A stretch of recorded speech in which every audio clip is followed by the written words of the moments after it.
بسم اللہ الرحمن الرحیم۔ السلام علیکم عزیز دوستو، میں ہوں محمد خزام عاشق اور آپ دیکھ رہے ہیں گردش دورہ یوٹیوب چینل۔ دوستو، آج کی اس ویڈیو میں ہم شمشیر بے نیام حصہ اول کی قسط نمبر 33 کو شروع کرنے جا رہے ہیں، جسے لکھا ہوا ہے عنایت اللہ التمش نے۔ عبادت گاہ میں وہ کاہن جس نے کہا تھا کہ ثقیف اور خوازن مسلمانوں کو مکہ میں بے خبری میں جا لیں گے، گہری نیند سویا ہوا تھا، اسے جگانے کی کوئی جرات نہیں کر سکتا تھا۔ وہ عبادت گاہ کے کسی اندرونی حصے میں سویا ہوا تھا۔ عبادت گاہ کے مجاور کسی بیرونی کمرے میں سوئے ہوئے تھے۔ انہیں کسی کے قدموں کی آہٹ سنائی دی۔ یہ ان کے فرائض میں شامل تھا کہ کاہن کے کمرے تک کسی کو نہ پہنچنے دیں۔ دو تین مجاور اٹھ کر باہر آ گئے۔ ایک کے ہاتھ میں مشعل تھی۔ مالک بن عوف، ایک مجاور نے مالک کے راستے میں آ کر کہا، کیا قبیلے کا سردار نہیں جانتا کہ اس سے آگے کوئی نہیں جا سکتا؟ ہم سے بات کر مالک بن عوف، اور کیا تم نہیں جانتے کہ ایک سردار کا راستہ روکنے کا نتیجہ کیا ہو سکتا ہے؟ مالک بن عوف نے تلوار کے دستے پر ہاتھ رکھ کر کہا، میں کاہن کے پاس جا رہا ہوں۔ کاہن کے قہر کو سمجھ مالک، ایک اور مجاور نے کہا، کاہن جو اس وقت تمہیں سویا ہوا نظر آئے گا وہ لات کے حضور گیا ہوا ہے، اس حالت میں اس کے پاس جاؤ گے تو… مالک بن عوف ایسی ذہنی کیفیت میں تھا جس نے اس کے دل سے کاہن کا تقدس اور خوف نکال دیا تھا۔ ایک تو وہ بری طرح سے شکست کھا کر آیا تھا، دوسرا اس کی اس بیوی نے اسے دھتکار دیا تھا جسے وہ دل و جان سے چاہتا تھا۔ اس نے مجاور کے ہاتھ میں پکڑے ہوئے مشعل کے ڈنڈے پر ہاتھ مارا اور اس کے ہاتھ سے مشعل چھین کر کاہن کے کمرے کی طرف چلا گیا۔ مجاور اس کے پیچھے دوڑے، لیکن وہ کاہن کے کمرے میں داخل ہو گیا۔ کاہن مجاوروں کے شور سے جاگ اٹھا تھا۔ اپنے کمرے میں مشعل کی روشنی دیکھ کر وہ اٹھ بیٹھا۔ مالک بن عوف نے مشعل دیوار میں اس جگہ لگا دی جو اسی مقصد کے لیے دیوار میں بنائی گئی تھی۔ مقدس کاہن، مالک بن عوف نے کہا، میں پوچھنے آیا ہوں کہ تمہاری شکست کا سبب کیا ہوا؟ کاہن نے اس کی بات پوری کرتے ہوئے کہا، کیا میں نے تمہیں کہا نہیں تھا کہ ایک خام کی قربانی دو؟ اور مقدس کاہن، مالک بن عوف نے کہا، تم نے یہ بھی کہا تھا کہ خام نہ ملے تو اپنے قبیلے سے کہو کہ اپنے خون کی اور اپنی جانوں کی قربانی دیں۔ تم نے کہا تھا کہ خام کی تلاش میں وقت ضائع نہ کرنا۔ تم نے کہا تھا کہ مسلمان لڑنے کے لیے تیار نہیں ہوں گے۔ کیا تو اپنے دیوتا سے باز پرس کرنے آیا ہے کہ دشمن نے تمہیں شکست کیوں دی ہے؟ کاہن نے پوچھا، میں نے کہا تھا کہ پیٹھ نہ دکھانا۔ کیا تیرے لشکر نے پیٹھ نہیں دکھائی؟ تیرے لشکر میں تو اتنی سی بھی غیرت نہیں تھی کہ اپنی عورتوں اور اپنے بچوں کی حفاظت کرتا۔ میں پوچھتا ہوں، تم نے کیا کیا؟ مالک بن عوف نے پوچھا، اگر سب کچھ ہمیں ہی کرنا تھا تو تم نے کیا کمال دکھایا؟ تم نے کیوں کہا تھا کہ مسلمانوں کو اس وقت پتہ چلے گا جب تمہاری تلواریں انہیں کاٹ رہی ہوں گی؟ کیا تم نے ہمیں دھوکہ نہیں دیا؟ کیا یہ درست نہیں کہ محمد سچا ہے جس نے تمہاری فال کو جھٹلا دیا ہے؟ اگر تم کاہن نہ ہوتے تو میں تمہیں قتل کر دیتا۔ اب طائف پر بہت بڑا خطرہ آ رہا ہے، کیا تم اپنے دیوتا کی بستی کو بچا سکتے ہو؟ کیا تم مسلمانوں پر قہر نازل کر سکتے ہو؟ پہلی بات یہ سن لے عوف کے بیٹے، کاہن نے کہا، کاہن کو دنیا کی کوئی طاقت قتل نہیں کر سکتی۔ کاہن کی جب عمر ختم ہوتی ہے تو وہ دیوتا لات کے وجود میں تحلیل ہو جاتا ہے۔ تم مجھ پر تلوار اٹھا کر دیکھ لو۔ اور دوسری بات یہ ہے کہ مسلمان طائف تک پہنچ سکتے ہیں، یہاں سے زندہ واپس نہیں جا سکتے۔ جس وقت مالک بن عوف کاہن کے کمرے میں داخل ہوا تھا، اس وقت کسی انسان کی شکل کا ایک سایہ عبادت گاہ کی عقبی دیوار پر رینگ رہا تھا۔ وہ جو کوئی بھی تھا وہ اپنی جان کا خطرہ مول لے رہا تھا۔ یہ مالک بن عوف ہی تھا جو سرداری کے روب میں رات کے وقت کاہن کے کمرے تک پہنچ گیا تھا۔ یہ عبادت گاہ صدیوں پرانی تھی، عقبی دیوار میں چھوٹا سا شگاف تھا۔ وہ انسان جس کا سایہ دیوار پر رینگ رہا تھا اس شگاف میں داخل ہو گیا۔ آگے اونچی گھاس اور جھاڑیاں تھیں۔ وہ انسان گھاس اور جھاڑیوں میں سے یوں گزرنے لگا کہ اس کے قدموں کی آہٹ یا ہلکی سی سرسراہٹ بھی سنائی نہیں دیتی تھی۔ وہ گھاس اور جھاڑیوں میں گزر کر اس چبوترے پر جا چڑھا جس پر عبادت گاہ کی عمارت کھڑی تھی۔ اس طرف کے دروازے کے کواڑ دیمک خوردہ تھے۔ وہ انسان کھائے ہوئے ان کواڑوں میں سے گزر کر عبادت گاہ میں داخل ہو گیا۔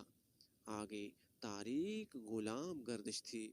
اس گپ اندھیرے میں وہ یوں چلا جا رہا تھا جیسے پہلے بھی یہاں کبھی آیا ہو۔ وہ غلام گردش کی بول بلیوں میں سے گزرتا کاہن کے کمرے کے قریب پہنچ گیا۔ اسے کاہن کی اور کسی اور کی باتیں سنائی دیں۔ وہ مالک بن عوف تھا جو کاہن کے ساتھ باتیں کر رہا تھا۔ یہ انسان رک گیا۔ اسے کاہن کے کمرے سے آتی ہوئی مشعل کی روشنی نظر آ رہی تھی۔ مالک بن عوف کاہن سے اتنا مرعوب ہوا کہ وہ سر جھکائے ہوئے وہاں سے نکل گیا۔ یہ انسان جو قریب ہی کہیں چھپ گیا تھا آگے بڑھا۔ کاہن دروازے کی طرف دیکھ رہا تھا۔ اس کی آنکھیں حیرت سے کھل گئیں کیونکہ اس کے سامنے ایک جوان سال لڑکی کھڑی تھی۔ اس لڑکی کو وہ پہچانتا تھا۔ یہ وہی یہودی لڑکی تھی جسے ایک ضعیف الامر یہودی کاہن کے پاس تحفے کے طور پر لایا تھا، اور اس لڑکی کے ساتھ اس نے سونے کے 2 ٹکڑے کاہن کی نظر کیے تھے۔ یہ کاہن کا انعام یا معاوضہ تھا۔ کاہن نے اسے یقین دلایا تھا کہ ثقیف اور حوازن کے قبیلے مسلمانوں کو مکہ میں ہمیشہ کے لیے ختم کر دیں گے۔ اس نے اس بوڑھے یہودی سے کہا تھا کہ دیوتا لات کا اشارہ کبھی غلط نہیں ہو سکتا۔ بوڑھا یہودی اس یہودی لڑکی کو کاہن کے پاس ایک رات کے لیے چھوڑ کر گیا تھا۔ طائف میں وہ اس خوشخبری کا منتظر بیٹھا تھا کہ ثقیف، حوازن اور ان کے دوست قبیلوں نے اسلام کو مسلمانوں کے خون میں ڈبو دیا ہے۔ لیکن ہوا یہ کہ مالک بن عوف سر جھکائے ہوئے طائف میں داخل ہوا۔ پھر اس کے لشکری قدم گھسیٹتے ہوئے 2-4 کی ٹولیوں میں طائف میں آنے لگے۔ بوڑھے یہودی کی کمر عمر نے پہلے ہی دوہری کر رکھی تھی۔ مالک بن عوف کو شکست خوردگی کی حالت میں واپس آتے دیکھ کر اس کی کمر جیسے ٹوٹ ہی گئی ہو۔ اس کی کمر پر آخری تنکا اس یہودی لڑکی نے رکھ دیا جسے وہ انعام کے طور پر کاہن کے حوالے کر آیا تھا۔ میں حیران ہوں کہ تم جیسے جہاں دیدہ بزرگ نے دھوکہ کھایا، لڑکی نے اسے کہا تھا۔ مجھے اس مکروہ کاہن کے کسی ایک لفظ پر بھی یقین نہیں آ رہا تھا۔ میں نے تمہارے حکم سے اپنی عصمت قربان کر دی۔ میرے حکم سے نہیں، بوڑھے یہودی نے کہا تھا۔ خدائے یہودا کے حکم سے تمہاری عصمت کی قربانی رائے گاہ نہیں جائے گی۔ یہودیوں میں یہ رواج عام تھا جو ابھی تک چلا آ رہا ہے کہ میدان جنگ میں آنے سے گریز کرتے ہوئے وہ ایسی چالیں چلتے تھے کہ اپنے دشمنوں کو آپس میں لڑوایا کرتے تھے۔ اس کے لیے وہ دولت کے ساتھ ساتھ اپنی بیٹیوں کی عصمت بھی ایک کامیاب حربے کے طور پر استعمال کرتے تھے۔ یہودیوں کے معاشرے اور مذہب میں عصمت اور آبرو کی کوئی قدر و قیمت نہیں تھی، لیکن یہ لڑکی اپنی قوم سے بہت ہی مختلف ثابت ہوئی۔ وہ بوڑھے یہودی پر ٹوٹ پڑتی تھی اور کہتی تھی کہ مسلمانوں کا قلعہ کما ہو جاتا تو وہ فخر سے کہتی کہ اس نے اس مقصد کے لیے اپنی عصمت کی قربانی دی ہے، اور وہ یہ بھی کہتی تھی کہ کاہن نے انہیں دھوکہ دیا ہے۔ رات کو جب بوڑھا یہودی گہری نیند سویا ہوا تھا، یہ لڑکی اٹھی۔ اس نے خنجر اپنے تکیے کے نیچے رکھا ہوا تھا۔ اس نے خنجر نکالا اور اپنے کپڑوں کے اندر چھپا لیا۔ وہ دبے پاؤں باہر نکل گئی۔ اس رات اسے روک کر یہ پوچھنے والا کوئی نہیں تھا کہ وہ کون ہے اور کہاں جا رہی ہے۔ اس رات طائف میں ہر کوئی جاگ رہا تھا۔ عورتیں اپنے شکست خوردہ مردوں کو کوس رہی تھیں، اور جن کے مرد واپس نہیں آئے تھے وہ بین کر رہی تھیں۔ گلیوں میں لوگ آ جا رہے تھے، لڑکی ان کے درمیان سے گزرتی لات کی عبادت گاہ تک پہنچ گئی۔ ہم جانتے تھے کہ ہمارا جادو تمہیں ایک بار پھر ہمارے پاس لے آئے گا، کاہن اس لڑکی سے کہہ رہا تھا۔ آؤ، دروازے میں کھڑی کیا کر رہی ہو؟ لڑکی آہستہ آہستہ آگے بڑھی اور کاہن کے قریب جا رکی۔ جادو نہیں، انتقام کہو، لڑکی نے اپنی دھیمی آواز میں کہا، جس میں قہر اور غضب چھپا ہوا تھا۔ مجھے انتقام کا جادو یہاں تک لے آیا ہے۔ کیا کہہ رہی ہو لڑکی؟ کاہن نے حیرت زدہ مسکراہٹ سے کہا۔ کیا تم مالک بن عوف سے انتقام لینا چاہتی ہو؟ وہ جا چکا ہے، وہ مجھے قتل کرنے آیا تھا۔ کیا کوئی انسان اتنی جرأت کر سکتا ہے کہ لات کے کاہن کو قتل کر دے؟ ہاں، لڑکی نے کہا، ایک انسان ہے جو لات کے کاہن کو قتل کر سکتا ہے۔ وہ لات کا پجاری نہیں، اور وہ میں ہوں، خدائے یہودا کی پجارن۔ لڑکی نے پلک جھپکتے کپڑوں کے اندر سے خنجر نکالا اور کاہن کے دل میں اتار دیا۔ اس کے ساتھ ہی لڑکی نے کاہن کے منہ پر ہاتھ رکھ دیا کہ اس کی اونچی آواز نہ نکل سکے۔ لڑکی نے خنجر نکالا اور کاہن کی شاہ رگ کاٹ دی۔ وہ بڑے اطمینان سے کاہن کے کمرے سے نکل آئی اور عبادت گاہ کے راستے سے نکل گئی۔ مالک بن عوف اپنی خوابگاہ میں سر جھکائے بیٹھا تھا، اس کی چہیتی بیٹی اس کے پاس بیٹھی تھی۔ غلام نے اطلاع دی کہ ایک اجنبی جوان عورت آئی ہے، جس کے کپڑے خون سے لال ہیں اور اس کے ہاتھ میں خون آلود خنجر ہے۔ مالک بن عوف، جو نیم مردہ نظر آ رہا تھا، اچھل پڑا اور بولا کہ اسے اندر لے آؤ۔ اس کی اور اس کی بیوی کی نظریں دروازے پر جم گئیں۔ وہ جوان عورت دروازے میں آن کھڑی ہوئی اور بولی، جو کام تم نہیں کر سکے تھے وہ میں کر آئی ہوں۔ میں نے کاہن کو قتل کر دیا ہے۔ مالک بن عوف پر سناٹا طاری ہو گیا۔ اس کے چہرے پر خوف کی پرچھائیاں نظر آنے لگیں۔ اس نے لپک کر تلوار اٹھائی اور نیام پرے پھینک کر لڑکی کی طرف بڑھا۔ اس کی بیوی راستے میں آ گئی۔ اس لڑکی نے جو کچھ کیا ہے ٹھیک کیا ہے، بیوی نے اسے کہا۔ تمہیں جھوٹے سہارے اور جھوٹے اشارے دینے والا مر گیا ہے، اچھا ہوا ہے۔ تم نہیں جانتی ہم پر کیا قہر نازل ہونے والا ہے، مالک بن عوف نے کہا۔ تم پر کوئی قہر نازل نہیں ہوگا، یہودی لڑکی نے کہا۔ کیا کاہن نے تمہیں کہا نہیں تھا کہ کاہن کو کوئی قتل نہیں کر سکتا، اور کاہن کی جب عمر پوری ہو جاتی ہے تو وہ دیوتا لات کے وجود میں تحلیل ہو جاتا ہے؟ اگر تم میں جرأت ہے تو لات کے مجاوروں سے کہو کہ اپنے کاہن کی لاش لات کے وجود میں تحلیل کر دیں۔ اس کی لاش کو باہر رکھ دو، پھر دیکھو کہ اسے گدھ اور کتے کس طرح کھاتے ہیں۔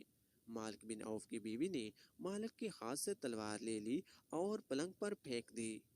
ہوش میں آ عوف کے بیٹے، بیوی نے اسے کہا، اپنی قسمت اس شخص کے ہاتھ میں نہ دے جو ایک لڑکی کے خنجر سے قتل ہو گیا ہے۔ اس نے غلام کو بلایا اور اسے کہا، یہ لڑکی ہماری مہمان ہے، اس کے غسل اور آرام کا انتظام کرو۔ مالک بن عوف کے چہرے سے خوف کا تاثر دھلنے لگا۔ بیوی نے اس کے خیالوں میں انقلاب بپا کر دیا۔ صبح طلوع ہو رہی تھی جب شکست اور غم کے مارے ہوئے مالک بن عوف کو دو اطلاعیں ملی۔ ایک یہ کہ رات کو کاہن قتل ہو گیا ہے، اور مجاور یہ کہہ رہے ہیں کہ رات مالک بن عوف کے سوا کاہن کے کمرے میں کوئی نہیں گیا تھا، اور نہ رات کے وقت کسی کو وہاں تک جانے کی جرأت ہو سکتی ہے۔ مجاوروں نے یہ مشہور کر دیا تھا کہ کاہن کو مالک بن عوف نے خود قتل کیا ہے۔ مالک بن عوف کو دوسری خبر یہ ملی کہ مسلمان طائف کی طرف بڑھے چلے آ رہے تھے، معلوم نہیں وہ کدھر چلے گئے ہیں۔ یہ خبر ایسی تھی جس نے مالک بن عوف کے حوصلے میں کچھ جان پیدا کر دی تھی۔ اس نے تیز رفتار گھوڑوں پر 2-3 قاصد اس راستے کی طرف دوڑا دیے جو حنین سے طائف کی طرف آتا تھا۔ اس کے بعد وہ عبادت گاہ میں چلا گیا۔ اس نے لوگوں کو بڑی مشکل سے یقین دلایا کہ وہ مقدس کاہن کو قتل کرنے کی جرأت نہیں کر سکتا۔ وہ یہودی لڑکی کو سامنے نہیں لانا چاہتا تھا۔ اس نے لوگوں کی توجہ ادھر سے ہٹا کر مسلمانوں کی طرف کر دی، جو طائف کو محاصرے میں لینے کے لیے بڑھے آ رہے تھے۔ وہ عبادت گاہ کے اندر چلا گیا۔ اس نے مجاوروں کے ساتھ کسی طرح معاملہ طے کر لیا۔ لات کے پجاریوں، ایک بوڑھے مجاور نے باہر آ کر لوگوں کے خراساں ہجوم سے کہا، ہمارے مقدس کاہن کو کسی نے قتل نہیں کیا، وہ دیوتا لات کے وجود میں گل مل گیا ہے۔ دیوتا لات کے حکم سے اب میں کاہن ہوں، جاؤ اپنی بستی کو اس دشمن سے بچاؤ جو بڑھا چلا آ رہا ہے۔ مالک بن عوف جب اپنے گھر پہنچا تو کچھ دیر بعد اس کے بھیجے ہوئے قاصد واپس آ گئے۔ انہوں نے اسے بتایا کہ اس راستے پر جو طائف کی طرف آتا ہے مسلمانوں کا نام و نشان بھی نہیں ہے۔ مالک بن عوف نے اپنے آپ کو دھوکے میں نہ رکھا، اس نے اپنے قبیلے کے سرداروں سے کہا کہ محمد اپنے دشمن کو بخشنے والا نہیں، وہ کسی نہ کسی طرف سے جوابی وار ضرور کرے گا۔ اس نے اعلان کیا کہ شہر کے دفاعی انتظامات میں کوئی کمی نہ رہنے دی جائے۔ معزز دوستو، شمشیر بے نیا خالد بن ولید رضی اللہ تعالیٰ عنہ کی قسط نمبر 33 مکمل ہو گئی ہے۔ اگلی ایک ساتھ دیکھنے کے لیے چینل کو سبسکرائب